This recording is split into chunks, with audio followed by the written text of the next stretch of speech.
Hi, I'm Anthony DeRubis.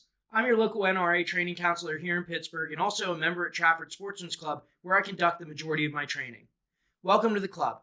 While you're getting started, we wanted to make sure that you're on the same page regarding the expectations for gun safety on the range. Follow me and I'll show you what's expected. Anytime you're handling a firearm, there are 4 rules that we want to make sure that you're following all the time. The first is treating every gun as if it's loaded, whether it's a plastic gun, an unloaded firearm, or a loaded firearm. The NRA's version of this rule would be keeping the gun unloaded until it's ready to use. Therefore, you've eliminated the risk of a negligent or accidental discharge because ammunition is not present in the environment. Second, we want to make sure that the gun is always pointed in a safe direction. This relies on the muzzle, where the bullet exits, being pointed away from people and property you do not wish to destroy. You need to have an awareness of your surrounding to make sure that you're always able to follow this rule.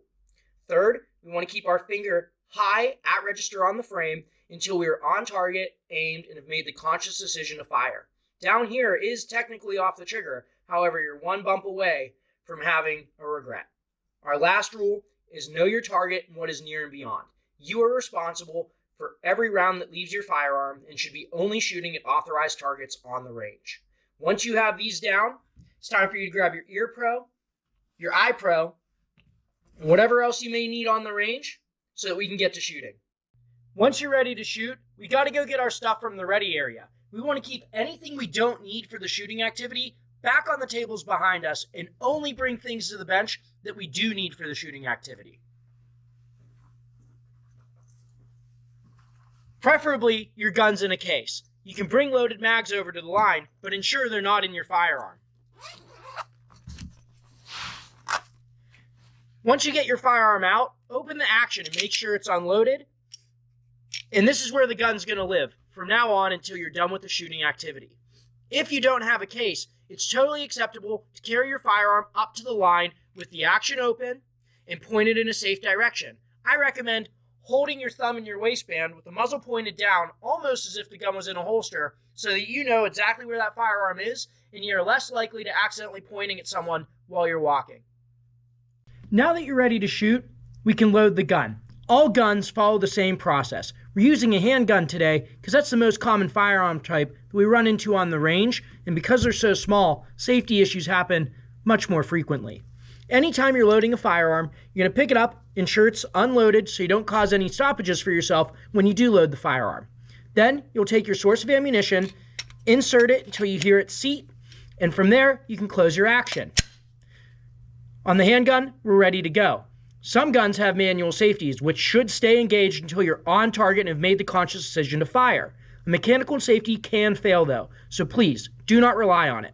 At this point, you may begin shooting, and when you're done, it's time to unload the firearm.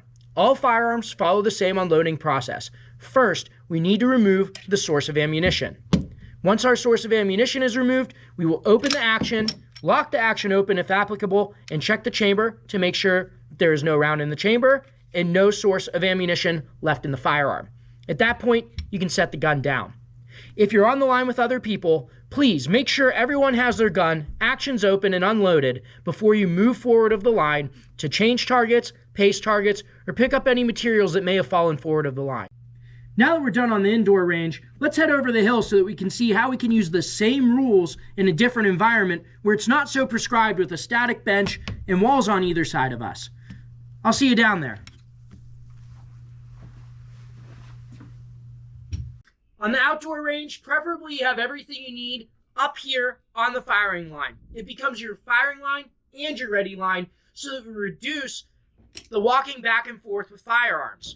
If it's busy down here, that's okay.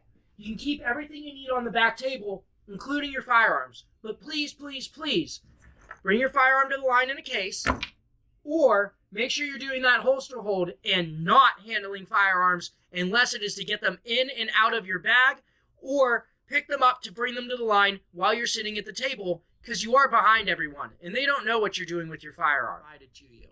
No one, for any reason, even to pick it up to put it into a case or into their car, should be handling a firearm while people are in front of the line. On the outdoor range, it's critical that no one else is shooting when you're in the same bay. So people on the pistol bay all need to be unloaded and shown clear and on the same page that someone is ready to move forward of the line, or everyone's going to be moving forward on the line. On the rifle range, you need to make sure that same message is communicated, the ceasefire lights are on, the sign is taken out into the middle of about the 15-yard line, as well as if you're going really far down to 300 and 400-yard targets, that you wear the orange safety vests that are provided to you. Guys, the club does provide target stands. Well, they used to. This is about all that's left of the ones they recently built. Please, start bringing your own shooting stands and being aware of where stands are on the range so you're not accidentally shooting others. The club still does provide steel targets that you can set up on the steel benches, but please, do not shoot at the steel plating that they have to protect the railroad ties. Thanks for watching, guys. Hope you found the video informative, and welcome to the club. If you have any questions, please ask a fellow member, an RSO, or myself. If you see me on the range, stop and say hi. If you need training in the future, my contact information will be at the end of the video. Please reach out. Looking forward to having you, and be safe out there.